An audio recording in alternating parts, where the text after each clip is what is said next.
क्या होता है, हम जल्दीबाजी में जो हमारे उत्तराखंड की महिलाएं और जो हमारे पूर्वजों ने जो परंपराएं चलाई होती है, तो हम कहीं ना कहीं उसी में फंस जाते हैं और उसी में फंस जाते हैं तो इससे निकलना हमारे लिए मुश्किल होता है।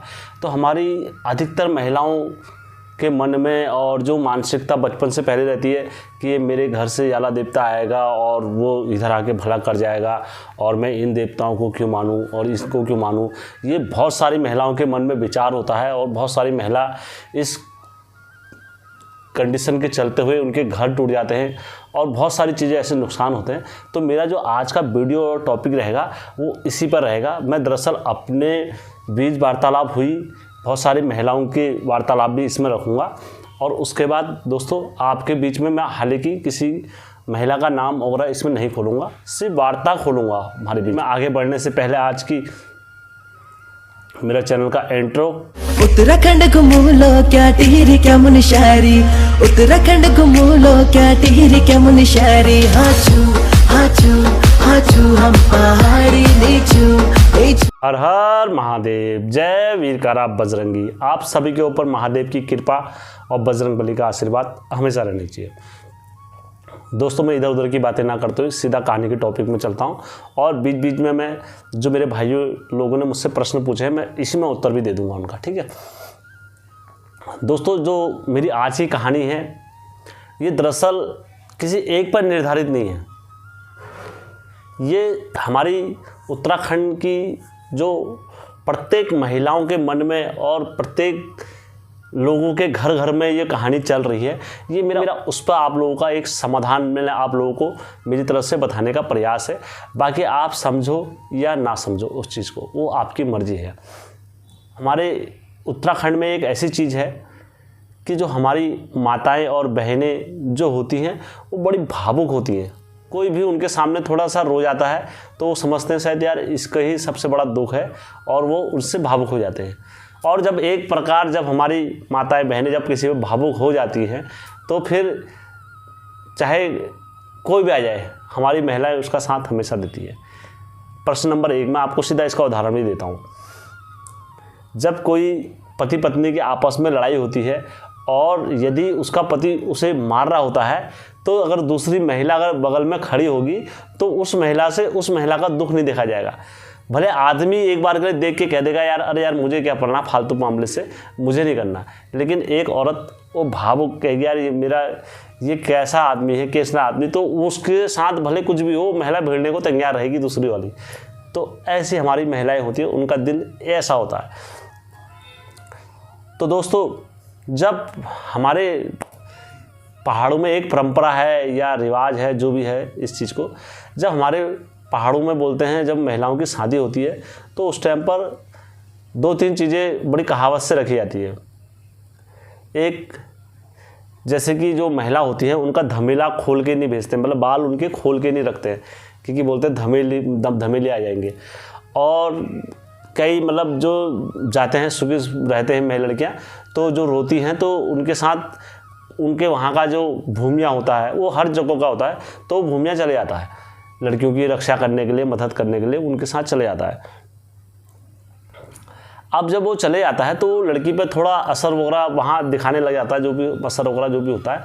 जब किसी लड़की को पता लग जाता है कि यार ये मेरे मैथ से कोई आ गया है, तो हमारे पूर्वजों ने एक कहावत बनाई है, शैणु को अपन मैथ को कुकुरला भर लागू। हमारे पहाड़ी में इस टाइप से कहावत बोलते हैं, कहते हैं कोई औरत अगर उसके मैथ से अगर कुत्ता भी आ जाएगा तो औरत सब कुछ छोड़ के वो कुत्ते से बड़ा प्यार करती है, कहते यार ये हमारा मेरा मैथ का है। तो उसी प्रकार से जब देवी देवता कोई भी अगर चले जाते हैं जैसे, तो महिलाएं सबसे भिड़ने के लिए तैयार हो जाएगी देवता की खातिर, कहेगी नहीं मेरे घर से तो मेरा मैथ का देवता आ रखा, मैं इसे सब कुछ मानूंगी, तुम्हारे देवते मानो या ना मानो। तो इस टाइप से ये प्रोसेस चलता है। अब ऐसे करते करते बहुत सारी ये महिलाओं पर जब जाते हैं ये सारी चीज़ें जाते हैं तो उसके बाद क्या होता है मैं थोड़ा संज्ञान में भी रखूँगा क्योंकि ऐसी महिलाओं को जो लुटेरे होते हैं वो किस तरीके से लूटते हैं, किस तरीके से संदिग्ध निशाना बनाते हैं अपना। तो सबसे पहले यहीं से आपको बीच में रखता हूँ। एक महिला थी जिनका फ़ोन मेरे पर आज से करीबन 15-20 दिन पहले आया था। तो उन्होंने क्या करा, उनके मैथ से उन पर कोई देवी आ गई थी। उन पर जो देवी आती थी उनने कहा मुझे अलग स्थान दो। तो उन्होंने कहा ठीक है, उन्होंने अलग मंदिर भी बना दिया। अब जो उनके हस्बैंड थे, उनके हस्बैंड लोग इन सारी चीज़ों को नहीं मानते थे। उनके हस्बैंड जो थे, उनके घर में जो भी देवता वगैरह थे वो उनको मानते थे। अब जब यहाँ पर से दिक्कत कहाँ गया आगे, अब वो महिला अपने पति और से भी क्या कहने लगे, तुम भी इनको मानो, ये नहीं मानो, और उनने मानने से इनकार करा तो अपना रोयाट बोयाट और ये मतलब कई तरीके का आलोचन वगैरह इसमें मतलब दिखाए। अब दिखाते दिखाते क्या हुआ, फिर जब कोई इस तरीके से हद तक जाता है तो फिर दोस्तों मार भी खाता है, पिटाई भी होती है, और घर में कलेशबाजी भी बढ़ता है, सब कुछ बढ़ता है। तो ऐसे इनका कलेशबाजी वगैरह सब बढ़ा। तो ऐसे करते करते इनका बहुत लंबे समय तक चला। तो इन्होंने कहीं से इंतज़ाम करके या कुछ भी करके मेरे से नंबर मांगा। जब मेरे से इसकी वार्तालाप हुई काफ़ी लंबी, तो मैंने इनको काफ़ी समझाया, मैं आपको फिर बाद में बताऊंगा। और दूसरी फिर एक महिला का मेरे पास फ़ोन आया, ये खटीमा साइड से आया था। तो दरअसल मैं हालांकि नाम किसी का अंकित कोई नहीं खोलूँगा इसमें। तो जब उनका फ़ोन आया था तो उनको मतलब उनको भी साथ भी सेम प्रोसेस यही हुआ कि जैसे किसी उन पे भी कोई देवी माता आती थी वहाँ से, तो अब आती थी तो उनको भी अपने घर में भैया हमें स्थान चाहिए, ये चाहिए, वो चाहिए, और मैं यहाँ की देवी हूँ, वो देवी हूँ, उनके घर में भी अब चला। तो दोस्तों बहुत सारी चीज़ें होती हैं। जब ये नियम वगैरह चला तो किसी ने कहा ये देवी को मैं खोल दूंगा, मेरे को आलोचन देना, ये करना, वो करना। तो इन्होंने अपने पति से छुपने के बाद भी काफ़ी खर्चा भी कर दिया। और फिर उसके बाद कोई देवी के पास गई, हमारे रामनगर में काली माता है तो वहाँ भी गई। तो वहाँ पर जाने के बाद एक माता ने बोल दिया तू हरिद्वार चले जा, ये हो जा, वो हो जा। तो महिला अपने 3 बच्चों को लेकर हरिद्वार चली गई और हरिद्वार में एक रात बसी काटी। अब महिला एक स्त्री के लिए कितनी बड़ी टफ बात हो सकती है वो आप लोग समझ सकते हो। तो हरिद्वार में जब उसने वैसे दिन काटे, उसके बाद वो घर में आई, और घर में आने के बाद ना देवता खुला, ना कुछ खुला, ना कुछ खुला, ढाक के 3 पाद हमारे मतलब उसमें बोलते हैं। तो खर्चा भी हो गया, सब कुछ हो गया। तो इन्होंने भी जब मेरा यूट्यूब पर चैनल देखा, चैनल देखने के बाद इनको काफ़ी सीख मिली, और सीख मिलने के बाद इन्होंने कहा दाजू हमें मतलब बहुत सारी ज्ञान की सारी चीज़ें मिली आपके चैनल से हमें, और ऐसी ऐसी चीज़ें मिली जो कोई नहीं बताता दाजू, आपने हमें फ्री में दिया ये ज्ञान, आपको कोटि कोटि धन्यवाद। इस टाइप से बोला गया। पहले तो मैं इनका कोटि कोटि धन्यवाद करना चाहूँगा जो इन लोगों ने मेरे से अपनी बातें शेयर करी और सब कुछ करी। देखो हेमचू पहाड़ी एक ऐसा है कि पानी का गिलास अगर है तो पानी के गिलास के इस पार भी दिखाई देगा, उस पार भी दिखाई देगा। हमारे दिल में किसी के लिए ना छल है, ना कपट है, ना भेद है। बस हमारा ये है कि आपको सत्य का ज्ञान कराना, और मैं अपने ग्रंथों में से और ये सारी चीज़ें आप लोगों को बताता हूँ, कोई ऐसी मनगढ़ंत कहानियाँ नहीं लाता हूँ। अब मैं आपको इसमें थोड़ा अपने पहाड़ों के इतिहास की ओर ले चलूँगा बैकपट में, क्योंकि यहीं से आपको इसके उत्तर मिल जाएंगे मैंने इनको किस तरीके से बातें करी। और भी ऐसे बहुत सारी महिलाओं के हैं कि जिनके मेरे पर फ़ोन आए, सब कुछ आए, तो लेकिन मैंने उनसे हालांकि समाधान तो उनको मिल गया था, लेकिन मैं आज आप लोगों के सामने रखना चाहता हूँ सारे समाधान, और जिससे वो हर कोई सहमत भी हुए। जब मैंने उनको डीपली बताया और अंदर घुस के सारी बातें उनको मैंने बताई, तो वो यकीन मानो दोस्तों सब सहमत हुए उस चीज़ से। हमारे अंदर एक खासियत बोलो या बुरी आदत बोलो, एक हमारे अंदर बहुत बुरी आदत होती है। वो ये आदत होती है, हमारे कानों को क्या है अपनी प्रशंसा सुनने की आदत रहती है। वैसे हमारे पे जो देवता नाचेगा तो हम भी ये चाहते हैं कि हम उसकी प्रशंसा ही सुने, हम उसकी बुराई ना सुने कहीं से भी। ऐसा कभी नहीं हो सकता दोस्तों। जो मनुष्य योनि में आया है तो उसके साथ कभी दुख भी होता है, सुख भी होता है, कभी उसे अपने पेट के खातिर झूठ भी बोलना पड़ता है और कभी सत्य भी बोलना पड़ता है। तो ये हमारे पहाड़ियों का प्रोसेस चला हुआ है। पहले क्या हुआ करता था, जो पहले की महिलाएं थी, तो जब हमारे बुजुर्ग लोगों ने शादियाँ करते थे, शादियाँ करने के बाद उन लोगों ने क्या करा, एक एक शादी, 2-2 शादी नहीं करी, 4-4, 5-5, 6-6 शादियाँ करी। उसके बाद क्या करते थे, हमारी स्त्रियों को, पहाड़ की स्त्रियों को, जैसे कोई मर गई तो मरने के बाद उसे इधर फेंक दिया, उधर फेंक दिया, अब किसी पर खिलाने को नहीं होता था, तो आदमी क्या करते थे, फिर अपनी नियत में खोट ले आते थे। आदमी आज के टाइम में, तुम आज के टाइम में भी ले लो, देखो अगर तुम्हारे पास पैसा है तो तुम्हारे रिश्ते नाते सब सही से चलेंगे, और यदि अगर आपके पास पैसा नहीं है तो आपका कोई प्यार ढंग से नहीं चलेगा। सत्य, कोई इस चीज़ को कोई नहीं काट सकता है। देखो भूखे, मतलब ये मैं हकीकत बता रहा हूँ, अगर दो जने प्यार करते हैं और गरीबी अगर धीरे से अंदर आएगी तो जो प्यार होता है प्यार खिड़की से कूद जाता है बाहर को, क्योंकि गरीबी और प्यार एक साथ नहीं रह सकता। आप जिस दिन से हुई शादी ये हाल हमारा है, हल्दी से लरजते हैं मेहंदी से दहलते हैं। आपको धन कमाने के लिए बाहर जाना ही पड़ेगा, और पैसा रहेगा तो प्यार भी होगा और दुनिया भी तुमसे प्यार करेगी पैसे के चक्कर में। तो उसी प्रकार से क्या होता था, जब हमारे पूर्वज जब शादी करते थे, अब प्यार में तो सब सही था, लेकिन जब जहाँ से प्यार समाप्त हो जाता, पैसा धन संपत्ति समाप्त हो जाती, तो आदमी क्या होता था, चिड़चिड़ापन हो जाता था। तो फिर इनने क्या करा, कभी उस महिला को खाना दिया, कभी नहीं दिया, कभी मारा, कभी पीटा, यहाँ तक इतनी नौबत आ जाती थी कि मार के गधरे में डाल देते थे। मारा और मारने के बाद गधरे में डाल दिया, गधरे में। अब नीचे प्लेन साइड में तो ऐसी कितनी महिलाएं हैं जिनको मार के कैसा फेंका हुआ है, कहाँ फेंका है, उनको कभी इंसाफ नहीं मिलता।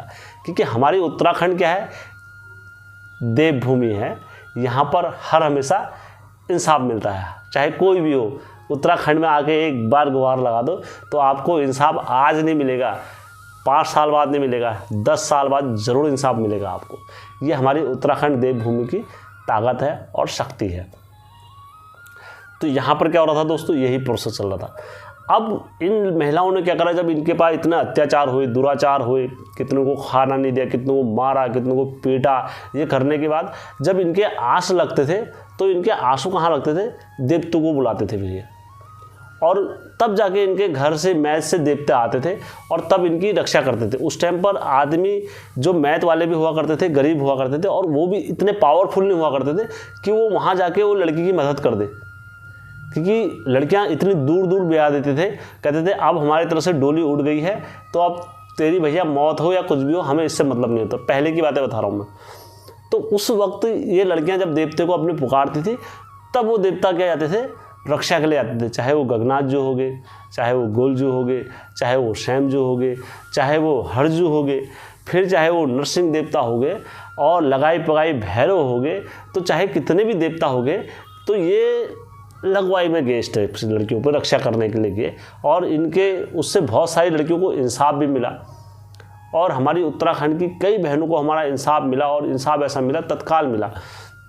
घरों में जब देवतों में घात चले जाती है तो दोस्तों कितनों का कुल बर्बाद होता है, कितने सारी चीज़ें होती हैं, तो वो आंसू जब लगते हैं तो दर पीड़ित कुल पीड़ित चलते हैं। तो उस टाइम पर घात पुकार पर ये सारे देवता जाते थे। आज क्या है दोस्तों, आज हम 2023 में जी रहे हैं। आज उस वक्त से और इस वक्त हमारे देश की महिलाओं को अगर कंपेयर करोगे तो दोस्तों आपके लिए और सबके लिए कानून से ही इतनी मदद है कि आपको देवते पुकारने की ज़रूरत ही नहीं पड़ती है। आपको कोई भी चीज़ नहीं मिल रहा है, चाहे पति से प्यार नहीं मिल रहा है, या धन नहीं मिल रहा है, या कोई संपत्ति नहीं मिल रही है, कुछ भी अगर आपको नहीं हो रहा है, तो कानून में इतनी धाराएं हैं, इतना सब कुछ है, तो आप वो प्रोसेस करो। आप गोलजू को धात मत लगाओ, आप भैरव देवता को धात मत लगाओ, आप इनको धात मत लगाओ, आप इन पर आंसू मत डालो, क्योंकि आज भी क्या प्रोसेस चल रहा है, थोड़ी सी बात के लिए किस पर डाल दे रहे, देवतों पर बात डाल रहे हैं। अगर जहाँ से देवता इस चीज़ में आता है तो दोस्तों बोलते हैं शिशोण का पात, वो उल्टे भी लगते हैं और सुलटे भी लगते हैं। आप ये मत सोचना कि कभी कि यार ये सुलटा ही रहेगा तो हम ये हमारे पे नहीं लगेगा या उन पर नहीं लगेगा, दोनों पात से लगते हैं देवते। अगर इधर से पटा दे और इस बीच में कोई तांत्रिक मिल गया सही से, तो वो देवते भी दबा देता है घर के, और बुरी सारी चीज़ें भी करते हैं। तो दोस्तों इससे क्या हो जाता है, पूरा कुल बर्बाद हो जाता है। फिर जो स्त्रियों ने पुकारा होता है, वो स्त्रियाँ मरने के बाद तरती नहीं है। जब तक वो देवते की कॉल पूरी नहीं होगी, भले वो इत्तेफाक से हो, या वो देवते की शक्ति से हो, या वो दुर्भाग्यपूर्ण हो, जब वो मरेगा तो उसके मरने के बाद वो शक्ति होगी, फिर देवता आएगा, फिर वो मैंने कहेगा ये मैंने करा है, मैंने करने के बाद तुम्हें उनको हरिद्वार ये सब कुछ नहलाना पड़ेगा, तब जाके तुम्हारा पितर भी तरेगा, फिर वो देवता भी तरेगा, और ये सारा प्रोसेस फिर चलेगा। अब किसी महिला के साथ अगर किसी का मैथ का या लगवाई या बगवाई कुछ भी अगर आ जाता है खुशी के मारे, तो उनका जो प्रोसेस होता है वो पूजे जाते हैं केवल। उनको पूज दी जाती है। जैसे उनको पूजा दे दी, उनसे कह दिया भैया हम तुम्हारा ये लौंग सुपारी या भेंट, जैसे साल में जैसे तुम्हारा लड़का हुआ तो तुम अपने मैके जाके वहाँ पर उनका आदर संस्कार वही विधिवत नियम से करो। लेकिन जिस घर में तुम रह रहे हो उस घर में पहले से ही देवता मौजूद हैं, तो आपको शरणम गच्छम, आपको उनकी शरण में रहना चाहिए, वो देवताओं की शरण में, क्योंकि आपने अपना सर्वस्व किनको मान लिया है? पति को मान लिया है सर्वस्व। क्योंकि पति परमेश्वर बोला जाता है, जब विदाई हो जाती है तो पति को ही परमेश्वर का रूप माना जाता है और पति के उस अंश में ही सारे भगवान देखे जाते हैं। ये मैं नहीं कह रहा हूँ, आप सोच रहे हो यार ये हेम कह रहा है, ऐसा हमारे ग्रंथ बोलते हैं। जब आप अपने घर पे आ रहे हो, और दूसरी ये इस चीज़ का आप प्रमाण भी देख लेना, यदि जिस स्त्री की शादी हो जाती है, शादी होने के बाद उसका विवाहित जीवन जलता है और दुर्भाग्यवश उसकी अगर मृत्यु हो जाती है, तो उसके मैत वाले, चाहे वो देवता हो गया, चाहे कोई कितना भी कुछ कर ले, वो लड़की नहीं तरेगी जब तक उसके लिए उसका पति कोड़ा नहीं करेगा, जब तक वो लकड़ी नहीं देंगे, जब तक वो कुल वाले उसके लिए, जिस कुल में उसको भेज दिया है, जब तक वो कुल वाले उसके लिए पूरा विधि विधानवत उसका अंतिम संस्कार, तो वो कभी नहीं तरती है। हमारे पहाड़ों का और रिवाज है सारी चीज़ों का, तो ये हमारे शास्त्रों में भी लिखा हुआ है। हेम ऐसे ही मिथ्या नहीं बोल रहा। अब दोस्तों यहाँ पर से आपको ये सारी बातें क्लियर हुई होंगी। अब रही बात, जब देवी देवताओं को विधि विधान ये सारा पूजने का जब चलता है प्रोसेस हमारा, तो उस बीच में क्या करना पड़ता है हम लोगों को? जैसे आप पर या देवी आ गई या घर की माता आ गई या कुछ भी आ गई, तो आपको सबसे पहले वो माता की विधि विधान पता होने चाहिए। जो आपके पास वो आए हैं, किसका आए हैं? खुशी से आए हैं। जो आपके घर में भी अगर खुशी होगी तो आप उनको अपने मैत में नहीं थापोगे, आप इस भ्रम में मत रहना, और ना ही अपने बच्चों को फैलाओगे उसमें। तो आपका जो देवता होगा तो आप उससे कहाँ पूजोगे? उनके का झूला वगैरह जो भी चलता है खुशी के मारे आते हैं। तो आप लोगों को आज की वीडियो से बहुत सारी चीज़ें क्लियर हुई होंगी कि हमें जब मैथ से अगर कोई देवता किसी स्त्री पर आ जाता है, कोई भी हो, चाहे कोई कितना बड़ा देवता हो, कुछ भी हो, लेकिन वो जिस घर में मैथ में जाती है तो वहाँ पर क्या होता है? वो देवताओं को पूजना होता है। अब दोस्तों हम कहते हैं हम मेरे मैथ से धमेली गोयल आ गया, और जो हमारे घर में होगा क्या वो गोयल अलग होगा? पहले ये सोचो, देवता एक ही है। मैं आज इस चीज़ का भी खुलासा आपको सामने करूँगा। बद्रीनाथ से गंगा बहते हुए आ रही है, और जो हमारे रामनगर में कोसी बह रही है, और जो ये काली गंगा बह रही है, आप ज़रा इनमें एक चीज़ बताना मेरे को, पानी तो एक ही है, वही गंगा का जल भी आपकी प्यास बुझाएगा, वही कोसी का नदी का प्यास भी आपको बुझाएगा, और काली गंगा का जल भी आपकी प्यास बुझाएगा। तीनों जगहों से पूजी, पानी कोई अलग अलग नहीं है, पानी एक ही है। वैसे ही क्या होते हैं, देवताओं के नाम अलग अलग होते हैं, सिर्फ जो नाम होते हैं नाम अलग अलग होते हैं, शक्ति सबकी एक समान ही होती है। आप किसी से कंपेयर नहीं कर सकते किसी की शक्ति। आप ये नहीं बोल सकते कि यार ये देवता बहुत बड़ा है और ये देवता किसी की नहीं सुनता, क्योंकि ये क्या होते हैं, समय के अधीन होते हैं। जब जिसका समय खराब चल रहा होता है उस टाइम पर उसको सब दबा देते हैं, और जब किसी का वक्त सही चलता है तो वो उसी वक्त से शेर बन जाता है। तो मैं आशा करता हूँ आप लोगों के मन से सारे डाउट क्लियर हुए होंगे। एक सब्सक्राइबर का सवाल आ रहा था कि सर महादेव जी जो होते हैं वो किसी पर नाचते हैं या भैरव बाबा जी या उनके ऐसे स्टेप्स आते हैं। मैं आपको इसमें क्लियर कर दूंगा, मैं इसमें वीडियो भी बनाऊंगा। दरअसल महादेव जी और हमारे स्वयं कैलाश के निवासी होते हैं, तो उन्होंने जितनी भी लीलाएँ करी हैं हमारी उत्तराखंड में घूम घूम के करी है। आपको इस चीज़ को तो सत्य मानना पड़ेगा। दूसरी बात, महादेव जी स्वयं किसी पर नहीं खेलते हैं। जो बड़े शक्तिपीठ माताएं हो गई, और जो भी आज तो कलयुग है, कलयुग में सब चल रहा है, लेकिन जो बड़े देवता होते हैं वो स्वयं किसी पर नहीं खेलते हैं इतना। अगर निरंकार देवता भी किसी स्वरूप में आते हैं तो वो नाच नांद नहीं काटते हैं, वो केवल क्या करते हैं, वो दर्शन देते हैं, दर्शन देने के बाद चले जाते हैं। जो फैसला करने के लिए जो राजा हर जगह क्षेत्रपाल नियुक्त करे रहते हैं, राज्यपाल नियुक्त करे रहते हैं, तो फिर यही फैसला करते हैं सारे लोग। तो मैं आशा करता हूँ आप लोगों को यहाँ से बहुत सारी चीज़ों के सवाल मिले होंगे, और मेरी माताएं और बहनों और जो भाई लोग हैं उनको बहुत सारे सवाल यहाँ पर से मिले होंगे कि जो हमारे मकुट के देवता आते हैं, तो केवल उनको आप पूछ सकते हो। और अपने घर के इष्टों को मानना बहुत ज़रूरी होता है, वो सभी के लिए। क्योंकि आप अगर उनको भुला दोगे तो आप किसी को भी अपने घर में बैठाओगे तो वो कभी उस चीज़ को नहीं मानेगा। आपको मैं एक उदाहरण देता हूँ। अगर दो भाइयों की शादी हुई है और अगर एक भाई अगर वहाँ घर पे है और बाई चांस उसके मैच से कोई आ जाता है तो अपने भाई को अगर वो घर से भगा देगा तो दूसरा भाई को बुरा तो लगेगा, भले वो कुछ नहीं कह पा रहा है, लेकिन जब मैन वक्त पर आता है, एन वक्त पे जो देता है घर का ही साथ देता है। तो उसी प्रकार से यहाँ पर भी होता है दोस्तों। तो मैंने आपको बहुत सारी चीज़ों के उसमें उदाहरण दिए हैं और आप दोस्तों अगर समझना चाहो इस चीज़ को तो समझ सकते हो। और यदि आप इस चीज़ से अगर संतुष्ट नहीं हो कोई मेरी बातों से तो आप मुझे कमेंट कर सकते हो। और जितनी महिलाओं से मेरी बात हुई थी तो उनको मैंने बहुत सारी चीज़ें इतनी गहराई से बताई हैं कि वो उस चीज़ से संतुष्ट हुए थे दोस्तों। तो मैं आशा करता हूँ आप लोग सब इस चीज़ को समझे होंगे। और बहुत सारी चीज़ के सवाल अगर ऐसे होते हैं महिलाओं के कि उनका उत्तर देना तो मेरे लिए क्या किसी के लिए भी संभव नहीं है। तो मैं आशा करता हूँ मेरी बात से अगर आप लोग संतुष्ट होंगे तो दोस्तों मेरे चैनल को लाइक, सब्सक्राइब और शेयर ज़रूर करना दोस्तों। धन्यवाद।